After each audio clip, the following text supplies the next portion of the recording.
मेरे प्यारे शेर और शेरनियों, आपको MS लोनिका टीचिंग इंस्टीट्यूट में स्वागत है। आपको MS लोनिका टीचिंग इंस्टीट्यूट में क्लास 10th का ज्योग्राफी का क्वेश्चन आंसर, आपका शॉर्ट जो क्वेश्चन आंसर है आपका ऑब्जेक्टिव और लघु उत्तरीय क्वेश्चन आंसर करवा चुका हूं।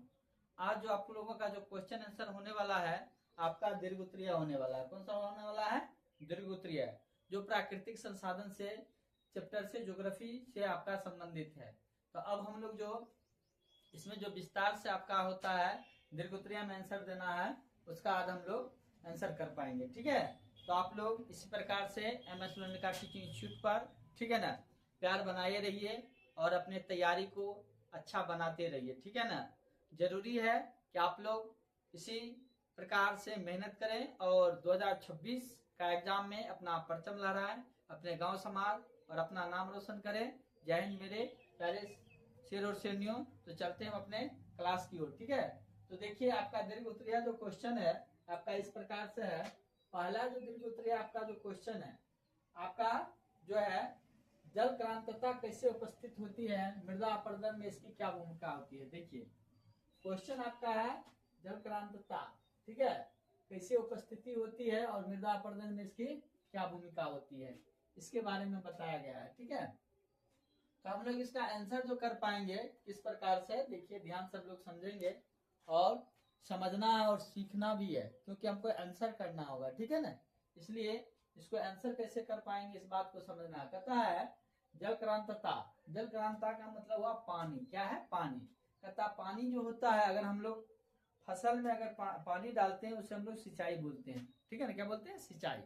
हम लोग अगर फसल में पानी का जो प्रयोग करते हैं उसे हम लोग क्या बोलते हैं? सिंचाई बोलते हैं। कहता अधिक सिंचाई या अति वर्षण से जल क्रांतता उपस्थित होती है। किसके वजह से होता है? देखिए याद रखिएगा, अधिक सिंचाई मतलब इसका मतलब है कि अधिक सिंचाई मतलब अपने खेतों में अधिक पानी का प्रयोग करते हैं। अधिक सिंचाई या अधिक वर्षण से जल क्रांतता क्या होता है? उपस्थित होती है। याद रखिएगा, जल क्रांतता का कारण है कि या तो अधिक वर्षा होती है उसके जल से, या अधिक उसको क्या होता है? पटवन किया जाता है, उसमें सिंचाई किया जाता है, या अधिक उसमें पानी दिया जाता है।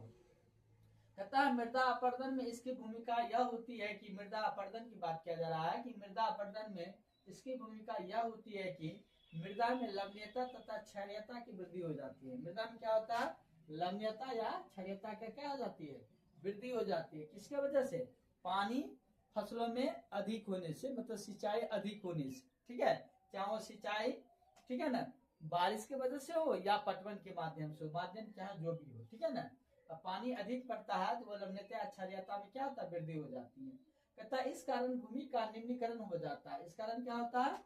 अधिक मतलब पानी पड़ने से भूमि का क्या कारण हो जाता है? भूमि का निम्नीकरण हो जाता है और उसकी उपज शक्ति क्या हो जाती है?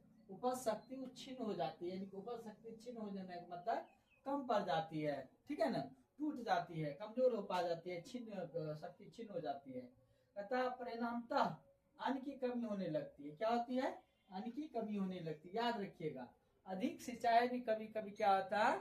फसल के लिए फायदेमंद नहीं होता है। ठीक है, कहता है जिससे अकाल का सामना करना पड़ता है। देखिए अगर कहने का अर्थ ये हुआ कि जिस उद्देश्य के साथ हम लोग खेती बाड़ी करते हैं, जिस मान चलिए चाहते हैं कि हम लोग अगर 1 कट्ठा में गेहूं लगाए हैं या सरसों उपजाए हैं, अगर उसके हिसाब से अगर मान चलिए उपज नहीं होगा तो क्या होगा? अनाज की कमी होगी, और अनाज की कमी होगी तो क्या हो जाएगा? अकाली आ जाएगी। क्या होगा? अकाली आ जाएगी। ठीक है ना, तो ध्यान रखिएगा। कहता है होता क्या है? अकाल का सामना करना पड़ता है। कहता वैसे भूमि में ऐसे भी कुछ नहीं उपजता है जिसके बदले क्या होता है? जिसके बदले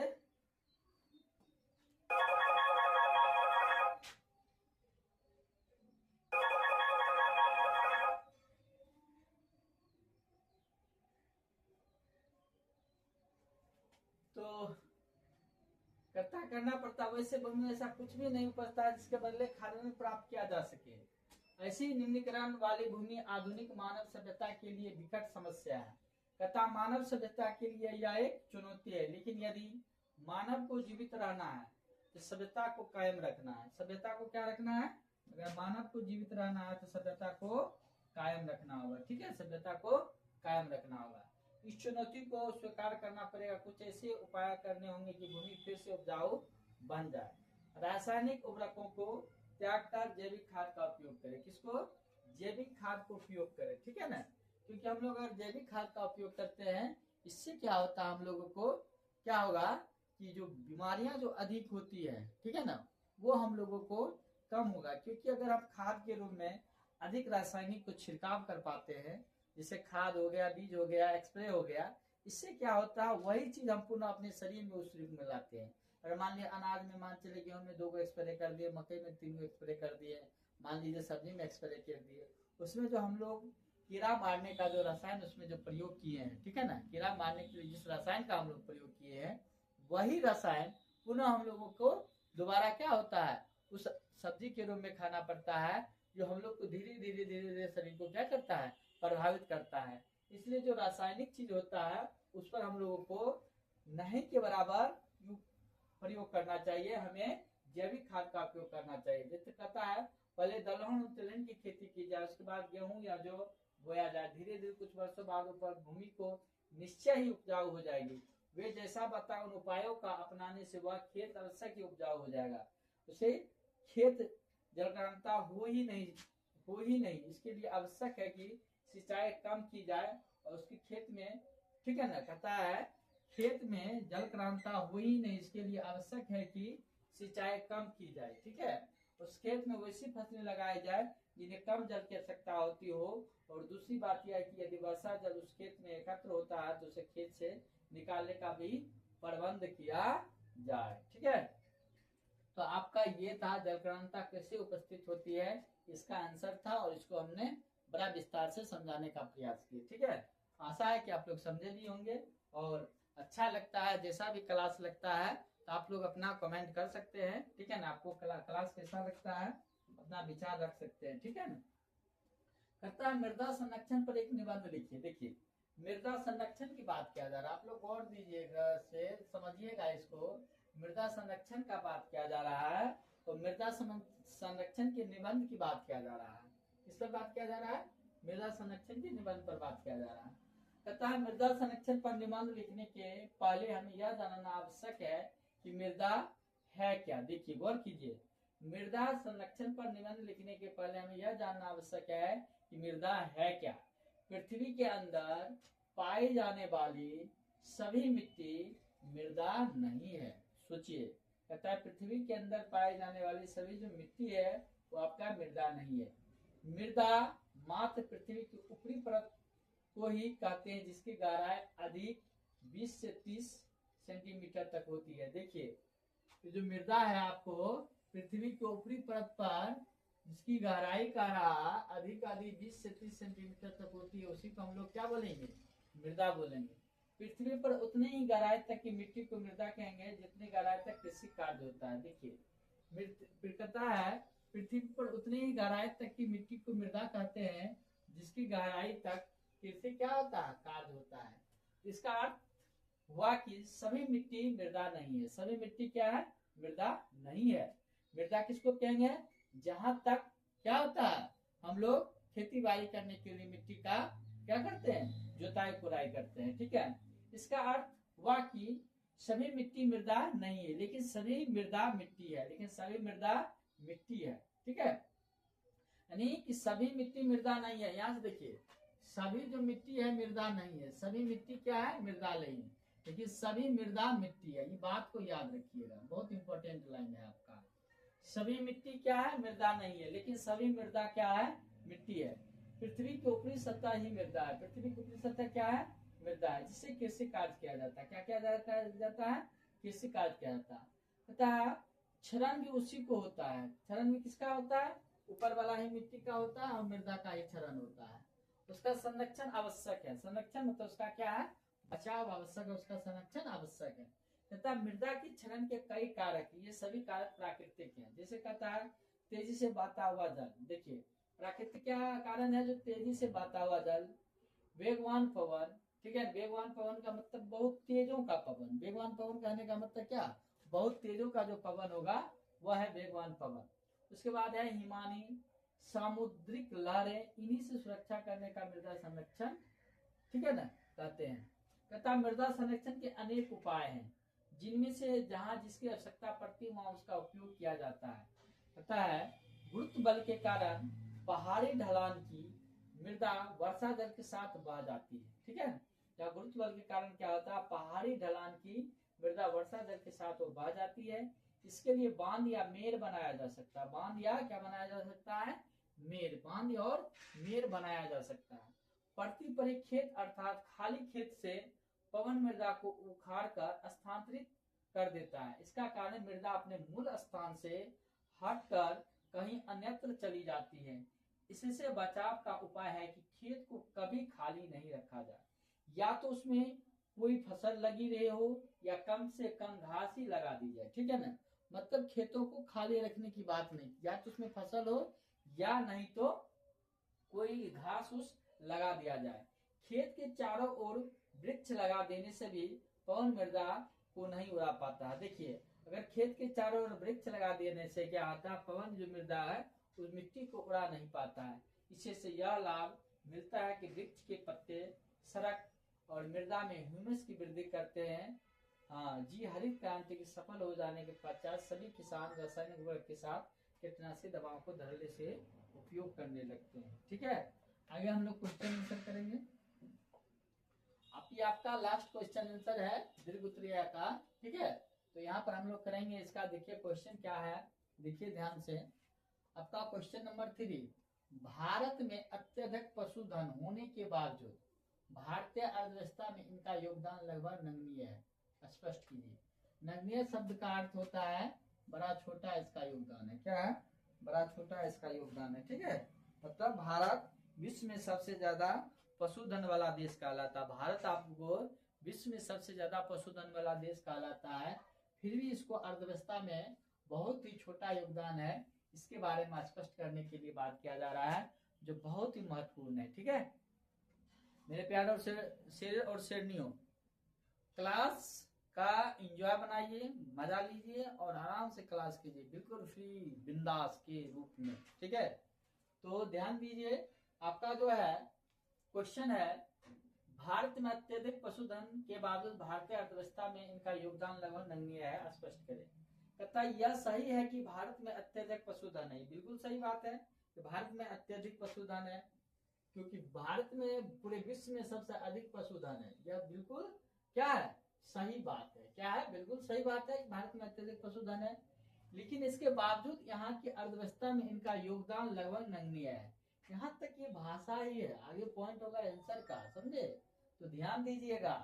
कहता इसका, समझे, इसका कारण यह है कि देश में कृषि क्षेत्र बढ़ने के चलते चारागाहों की कमी हो गई है। देखिए इस देश में कृषि क्षेत्र को बढ़ने से क्या हो गया है, चारागाहों की कमी हो गई। किसका कमी हो गई, चारागाहों की कमी हो गई है। यदि है भी तो पर्याप्त नहीं है। क्या नहीं है, तो इसका चारागाह क्षेत्र पर्याप्त नहीं है, फलतः पशुपालन पर इसका प्रतिकूल प्रभाव पड़ा है। जो चारागाह अधिक नहीं होने की वजह से पशुपालन में क्या हुआ, उसका बुरा प्रभाव पड़ा है, ठीक है।